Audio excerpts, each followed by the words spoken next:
നമസ്കാരം. ഞാൻ ബിജീഷ് ഉള്ളൂ. നമുക്ക് Nifty, bank Nifty, fin Nifty എന്തൊക്കെയാണ് സംഭവിച്ചിരിക്കുന്നത്, വരും ദിവസങ്ങളിൽ എങ്ങനെയാണ് നിഫ്റ്റി, ബാങ്ക് നിഫ്റ്റി, ഫിൻ നിഫ്റ്റിനെ മാനേജ് ചെയ്യേണ്ടത് നോക്കാം. റൈറ്റ് ആയിട്ടുള്ള സപ്പോർട്ട് റെസിസ്റ്റൻസ് ഏതൊക്കെ നമുക്ക് നോക്കാം. ഇത് ഫിൻ നിഫ്റ്റി ഗ്രാഫാണ്. ഫിൻ നിഫ്റ്റിയെ കുറിച്ചായാലും ഇന്നത്തെ ഒരു വർക്കിംഗ് കണ്ട് നമുക്ക് മനസ്സിലാവും. നമ്മൾ സപ്പോർട്ട് നൽകിയിരിക്കുന്നത് 23,365. ഈ ഒരു സപ്പോർട്ട് ഹോൾഡ് ചെയ്തുകൊണ്ട് 490. ഇവിടെ ശ്രദ്ധിച്ചാൽ മനസ്സിലാവും, എക്സാക്റ്റ് ആയിട്ട് 490 അടുത്ത് നിന്നാണ് ഫിൻ നിഫ്റ്റിയിലായാലും ആ ഒരു പ്രഷർ വന്നിരുന്നത്. അതിനുശേഷം 490 മുകളിലേക്കായാലും ഫിൻ നിഫ്റ്റി സസ്റ്റെയിൻ ചെയ്തു. അതിനുശേഷം ഫിൻ നിഫ്റ്റി വന്നിരിക്കുന്ന ഒരു ഹൈ ശ്രദ്ധിച്ചാൽ മനസ്സിലാകും, 23,650. ഇതാണ് എക്സാക്റ്റ് ആയിട്ട് റെസിസ്റ്റൻസ് ആയിട്ട് ആക്ട് ചെയ്തിരുന്നത്. അതിനുശേഷം എക്സാക്റ്റ് ആയിട്ട് ആ റെസിസ്റ്റൻസിന്റെ അടുത്ത് നിന്ന് ഒരു ഫാൾ വന്നതിന് ശേഷം അടുത്തൊരു സപ്പോർട്ടും ഈസി ആയിട്ട് ബ്രേക്ക് ചെയ്തുകൊണ്ട് അവസാനത്തെ ഒരു സെക്ഷനിൽ ഫിൻ നിഫ്റ്റി കയറി പോയത് ആ ഒരു സപ്പോർട്ട് നോക്കി എക്സാക്റ്റ് മനസ്സിലാവും.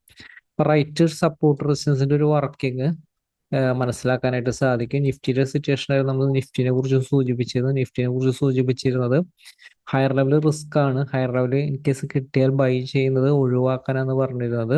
നല്ല സപ്പോർട്ടിന്റെ അടുത്ത് നിന്ന് കിട്ടിയാൽ മാത്രമാണ് ഇനി റൈറ്റ് ബൈയുടെ ഓപ്പർച്യൂണിറ്റി. നിഫ്റ്റിക്കായാലും ഇനി നിലനിർത്തേണ്ട സപ്പോർട്ട്, ക്ലോസിംഗ് ബേസിസിൽ നിലനിർത്തേണ്ട സപ്പോർട്ട് 24,800 ആണ്. 800ന്റെ മുകളിലാണ് സസ്റ്റെയിൻ ചെയ്ത് നിലനിൽക്കുന്നത്. വരും ദിവസങ്ങളിൽ 800ന്റെ താഴെ സസ്റ്റെയിൻ ചെയ്താൽ വീക്ക്നെസ്, പ്രോഫിറ്റ് ബുക്കിംഗ് സാധ്യത കാണുന്നുണ്ട്. റൈറ്റ് ആയിട്ടൊരു ട്രെൻഡ്, റൈറ്റ് ആയിട്ടൊരു ട്രേഡ്, സപ്പോർട്ട് റെസിസ്റ്റൻസ് അനുസരിച്ച് എടുക്കുക. തുടക്കത്തിൽ ഒരു ഓപ്പണിംഗ് നോക്കുക. ഓപ്പണിംഗ് തന്നെ പ്രോഫിറ്റ് ബുക്കിംഗ് ആയിരുന്നു. അതിനുശേഷം ബൗൺസ് ചെയ്തിരുന്നത്. എക്സാക്റ്റ് ആയിട്ട് ആ ഒരു സപ്പോർട്ട് പറഞ്ഞിരുന്ന ഒരു സപ്പോർട്ട് ഒന്ന് നോക്കുക. എക്സാക്റ്റ് ആയിട്ട് ആ ഒരു സപ്പോർട്ട് എടുത്തതാണ് ഒരു ബൗൺസ് വന്നിരുന്നത്. അതിനുശേഷം നിഫ്റ്റി ആയാലും 25,000, ജസ്റ്റ് 25,000ത്തിന്റെ അടുത്ത് നിന്നാണ് ആ ഒരു ഫാള് സ്റ്റാർട്ട് ചെയ്തിരുന്നത്. എപ്പോഴും ശ്രദ്ധിക്കേണ്ടത് സൈക്കോളജിക്കൽ ആയിട്ടുള്ള റെസിസ്റ്റൻസ് ഏരിയകളൊക്കെ എത്തുന്ന ഒരു സമയത്ത് ശ്രദ്ധിക്കുക. ഇനിയായാലും 25,000ത്തിന്റെ ഒക്കെ അടുത്ത് എത്തുമ്പോൾ ശ്രദ്ധിക്കുക. ഇൻ കേസ് അതിന്റെ മുകളിലേക്ക് പോയാലും നമ്മൾ വീഡിയോസിൽ പറയാറുണ്ട്, ഇൻ കേസ് ഇതിന്റെ മുകളിലേക്ക് പോയാലും തിരിച്ച് 25,000ത്തിന്റെ താഴത്തേക്ക് വരുമ്പോൾ അലേർട്ട് ആവണം. പ്രോഫിറ്റ് ബുക്കിങ്ങിന് സാധ്യത കൂടുതലാണ്. നിഫ്റ്റിനെ ആയാലും മാനേജ് ചെയ്യാനുള്ള റൈറ്റ് ആയിട്ടുള്ള ഒരു സപ്പോർട്ട് റെസിസ്റ്റൻസ് ഏതാണെന്ന് നമുക്ക് നോക്കാം. വരും ദിവസങ്ങളിലെ ഏതായിരിക്കും റൈറ്റ് ആയിട്ടുള്ള സപ്പോർട്ട് റെസിസ്റ്റൻസ്. ഹയർ ലെവല് ഇന്ന് വന്നിരിക്കുന്ന ഹൈ തന്നെ എടുക്കാം. 25,000ത്തിന്റെ മുകളിൽ സസ്റ്റെയിൻ ചെയ്താൽ പ്രത്യേകം ശ്രദ്ധിക്കുക. 25,000ത്തിന്റെ താഴെ സസ്റ്റെയിൻ ചെയ്താൽ പ്രോഫിറ്റ് ബുക്കിംഗിന് ഒരു സാധ്യതയുണ്ടെന്ന് മനസ്സിലാക്കുക. 25,000ത്തിന്റെ താഴെ എപ്പോഴും ഷോർട്ട്സ് ആൻഡ് ഓപ്പർച്യൂണിറ്റി യൂട്ടിലൈസ് ചെയ്യാം. ഇൻ കേസ് ഓപ്പൺ ചെയ്യുന്നത് വലിയ ഗ്യാപ്പ് അപ്പ് ഓപ്പണിംഗ് ആയിരുന്നാലും 25,000ത്തിന്റെ താഴെയാണെങ്കിൽ ഷോർട്ട് സെല്ലിനാണ് സാധ്യത. ലോവർ ലെവൽ അടുത്തൊരു സപ്പോർട്ട് കാണുന്നത് 24,937. ഇതാണ് സപ്പോർട്ടായിട്ട് കാണുന്നത്.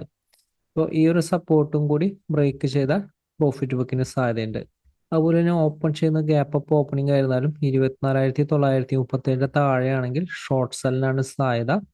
പക്ഷെ 937ന്റെ മുകളിലാണെങ്കിൽ ബൗൺസ് ചെയ്യാൻ സാധ്യതയുണ്ട്. പക്ഷെ ഈ ഒരു റെസിസ്റ്റൻസ് ലെവലൊന്ന് ശ്രദ്ധിക്കുക. ഈ ഒരു റെസിസ്റ്റൻസ് ലെവലിന്റെ അടുത്തുനിന്ന് റിവേഴ്സ് ആകുമ്പോൾ 24,937 താഴത്തേക്ക് സസ്റ്റെയിൻ ചെയ്യുമ്പോൾ കൂടുതൽ വീക്ക്നെസ് ആയിരിക്കും. ഇതേ രീതിയിൽ മാനേജ് ചെയ്യാനായിട്ട് ശ്രമിക്കുക. നിഫ്റ്റിയിലെ ഇമ്മീഡിയറ്റ് ആയിട്ടുള്ള ഒരു സപ്പോർട്ട് നോക്കാം. 24,820 ഇമ്മീഡിയറ്റ് ആയിട്ടുള്ള ഒരു സപ്പോർട്ട് കാണുന്നത്.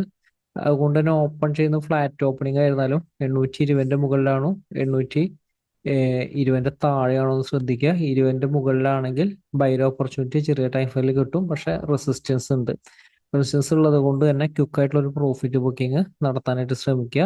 820ന്റെ താഴെ വീക്ക്നെസ് ആണ്. പ്രോഫിറ്റ് ബുക്കിങ്ങിന് സാധ്യതയുണ്ട്. 820ന്റെ താഴെ ചെറിയ ടൈം ഫ്രെയിമിലും വലിയ ടൈം ഫ്രെയിമിലും ഷോർട്ട്സ് ആൻഡ് ഓപ്പർച്യൂണിറ്റി യൂട്ടിലൈസ് ചെയ്യാം. പക്ഷെ സപ്പോർട്ട് ഉണ്ട്. ഏതാണ് ആ റൈറ്റ് സപ്പോർട്ട് എന്ന് നമുക്ക് നോക്കാം. 24,775 സപ്പോർട്ടായിട്ട് കാണുന്നുണ്ട്. ഈ ഒരു സപ്പോർട്ട് ഹോൾഡ് ചെയ്യുമ്പോൾ ക്വിക്കായിട്ട് പ്രോഫിറ്റ് ബുക്കിംഗ് നടത്തുക. ഈ സപ്പോർട്ട് ചെയ്യുന്ന ഒരു ബൗൺസ് ചെയ്യുന്ന ഒരു സമയത്ത് ബൈർ ഓപ്പർച്യൂണിറ്റി യൂട്ടിലൈസ് ചെയ്യാവുന്നതാണ്. പക്ഷെ ക്വിക്കായിട്ട് 820ന്റെ അടുത്ത് നിന്ന് തന്നെ പ്രോഫിറ്റ് ബുക്കിംഗ് നടത്താനായിട്ട് ശ്രമിക്കുക. അതുപോലെ തന്നെ അതിന് ശേഷമായാലും നല്ല സപ്പോർട്ട് കാണുന്നത് 24,675 ഇതിന് താഴെ ഒരു 100 പോയിന്റ് ഡിഫറൻസിലാണ് സപ്പോർട്ട് കാണുന്നത്. ഇതൊരു നല്ലൊരു സപ്പോർട്ടാണ്, പ്രത്യേകം ശ്രദ്ധിക്കുക. ഈ ഒരു സപ്പോർട്ട് കുറച്ചൊരു ഇമ്പോർട്ടൻ്റ് സപ്പോർട്ടാണ്. പിന്നെ അതുപോലെ തന്നെ അടുത്തൊരു സപ്പോർട്ടുകൾ കഴിഞ്ഞ ദിവസം നൽകിയിരിക്കുന്ന വീഡിയോസ് ശ്രദ്ധിക്കുക. ലോവർ ലെവൽ സപ്പോർട്ട് കഴിഞ്ഞ ദിവസത്തെ വീഡിയോസിലെ സപ്പോർട്ടുകൾ വർക്ക് ചെയ്യും. ബാങ്ക് നിഫ്റ്റിയുടെ സിറ്റുവേഷൻ നമുക്ക് നോക്കാം. ബാങ്ക് നിഫ്റ്റിയിലും ഇന്നത്തെ മാർക്കറ്റിന്റെ മൊമെന്റം, തുടക്കത്തിലെ മൊമെന്റം റെസിസ്റ്റൻസിന്റെ മുകളിലേക്ക് സസ്റ്റെയിൻ ചെയ്തുള്ള ബൈർ ഓപ്പർച്യൂണിറ്റി ആയിരുന്നു.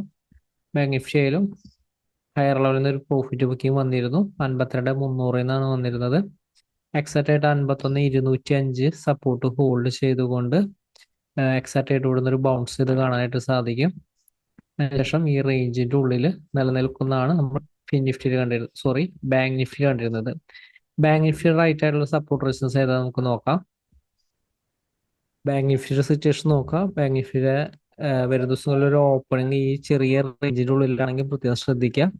ഈ രണ്ട് റേഞ്ച് ക്ലോസർ ആയിട്ടുള്ള റേഞ്ചാണ്.